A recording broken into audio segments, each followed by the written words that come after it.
Você consegue ficar uma semana sem responder as mensagens da sua empresa? E eu não estou falando de responder mensagens na praia, não é nada disso. Eu estou falando sem WhatsApp, sem e-mail, sem aprovar nada, sem resolver BO nenhum. Se a sua resposta é não, tem uma má notícia para você. Você não construiu uma empresa, você construiu um emprego para você. E o mais legal, enquanto você assiste esse vídeo, a gente está de férias, deixamos o material previamente gravado, a equipe orientada, tudo funcionando, você sendo atendido enquanto a gente descansa. E agora, sabendo disso, sabendo que a gente está descansando, eu te faço a pergunta: se você desaparecesse aí da sua empresa por alguns dias, uns 15 dias, ficasse de fora da sua operação, como que funcionaria a sua empresa? Os clientes seriam atendidos? As vendas continuariam acontecendo? O onboard de clientes continuaria funcionando? Os processos continuariam rodando? Ou a equipe ficaria parada esperando por você?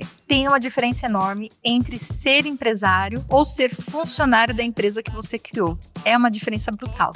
Afinal de contas, sim, vai exigir dedicação, a empresa para crescer ela vai exigir sim uma dedicação inicial, mas aos poucos esses processos vão funcionando autonomamente. E a função do dono vai ser expandir, olhar para fora, trazer inovação, trazer um direcionamento para essa equipe, mas de uma maneira diferente, não no operacional. De novo, a grande frase é: saia do operacional e não saia da sua operação. Essa é a grande diferença. O operacional requer aquela rotina diária, dependente, ninguém consegue fazer uma coisa, tomar uma decisão se você não estiver presente. Enquanto que não sair da operação representa esse olhar visionário, esse olhar diretivo, uma direção, uma orientação para a equipe de uma maneira mais estratégica e não necessariamente executando as atividades. E aqui fica uma reflexão, não se trata de férias. A gente está falando de férias, mas é um dos exemplos. Se trata de gargalo. A partir do momento que tudo depende de você, significa que nada pode ser expandido, uma vez que só se expande a partir do momento em que você dá autonomia e gerencia a empresa num ritmo que ela possa, sim, servir, trabalhar de maneira autônoma, leve, dirigida, com qualidade e com resultado. E aqui tem um grande mito, né? Porque diz o ditado: o olho do dono engorda o gado. Significa que você precisa estar no operacional para sua empresa crescer? Não, ela cresce na medida em que você contrata, treina, delimita, tem processos e revisões estabelecidas de maneira segura, de maneira cadenciada. Então, a empresa depende de você em algumas situações, não em todas as situações. Essa é a grande diferença. Toda aprovação, toda compra, toda entrega, todo desconto, todo conflito, toda iniciativa, se isso está dependendo de você, realmente não vai crescer, não vai expandir. E aqui tem um dado importante: você não é onipresente, onisciente, onipotente. Você, como ser humano, tem limite de decisões e quantidade de demandas que você consegue dar vazão. E se você tem um limite que humanamente é inextrapolável, você não consegue extrapolar esse limite, significa então que tudo vai ficar preso a esse teto. Ele vai bater toda hora no teto e não vai permitir que a empresa avance. Aqui a gente vai te passar uma dica importante para você diagnosticar se você está passando por essa síndrome de Superman, de Mulher Maravilha, que impede que sua empresa cresça. E normalmente são 3 grandes motivos. Começa por centralizar tudo. Esse motivo é que eu preciso centralizar, porque senão nada vai dar certo. E aqui, de repente, você pode descobrir: realmente, ninguém faz tão bem quanto você. Mas não se trata disso. Precisa ser bem feito. Precisa ser feito. E isso basta. Não vai ser excepcional, mas vai ser excelente.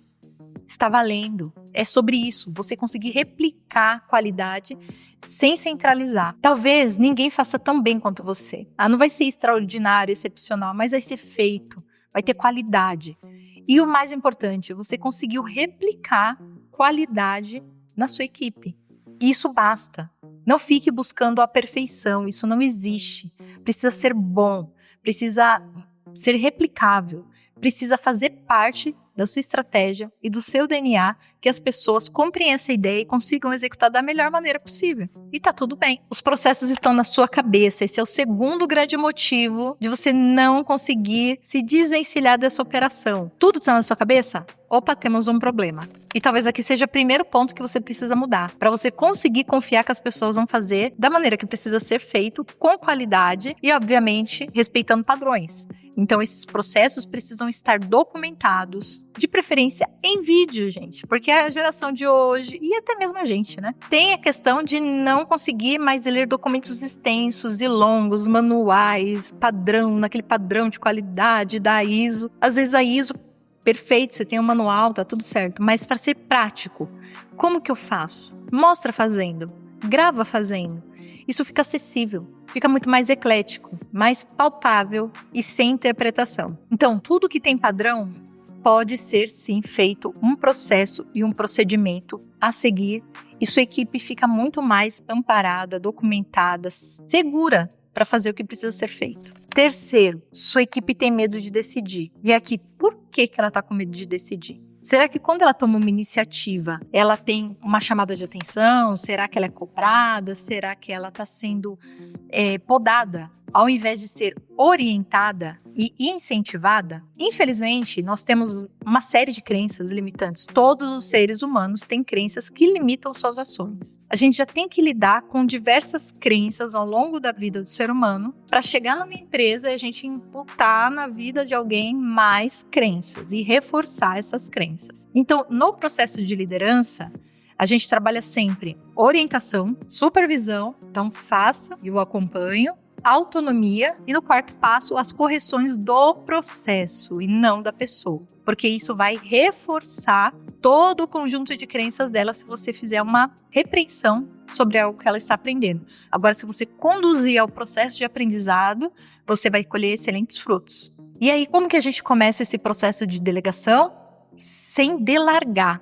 Eu acho que isso é o mais importante. Primeiro, a gente faz o procedimento, grava os procedimentos, deixa tudo documentado, organizado, faça e revise quantas vezes forem necessárias. Eu acho que isso é importante, é o primeiro passo e o mais importante para começar. Segundo pilar é atribuir uma alçada para decisões, uma alçada de responsabilidade. Quem pode decidir o que e quando? Então, a alçada atribui responsabilidade, remunera a responsabilidade, orienta a responsabilidade.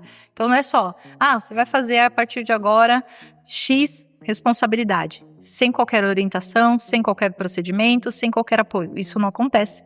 Isso gera aquele trauma que eu comentei, né? Então, evite sempre um processo conduzido e guiado aos seus funcionários. Terceiro pilar, o teste do sumiço. Quando você desaparece, as coisas acontecem e quando você volta tem uma bomba atômica armada para você desarmar, né? Então você faz testes menores, olha, amanhã eu não estarei, final de semana, amanhã emenda de feriado e assim vai. Você vai aos poucos apresentando esse contexto de que você está ausente e que as pessoas precisam sim tomar as suas responsabilidades e fazer o processo acontecer. E nesses testes você vai identificar o que precisa ser corrigido, que eu acho que é o mais importante, né? Fiquei um dia fora, 2, numa emenda de feriado. E o que isso promoveu dentro da equipe? Uma insegurança? Eles tocaram bem? Fluiu normalmente? Então, dê passos mais consistentes no sentido das suas folgas e das suas férias. As tão esperadas férias estão aí batendo a sua porta. E aqui pode doer, gente. Depois que você descobre que tudo é delegável, que tudo está funcionando, que sua equipe tem maturidade,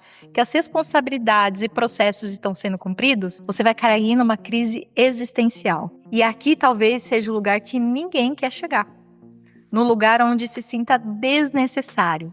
Mas eu tenho uma boa notícia para te dar. Nesse ponto, é a boa notícia. Você tem uma empresa, você tem um negócio, você não tem um trabalho que você mesmo criou. Então, é esse lugar de se tornar desnecessário no operacional que é a função de todo dono. Você vai se tornar indispensável de maneiras diferentes, não mais na operação. O seu cliente vai ficar feliz em ser atendido por mais de uma pessoa. Você não vai ser mais o gargalo da sua empresa.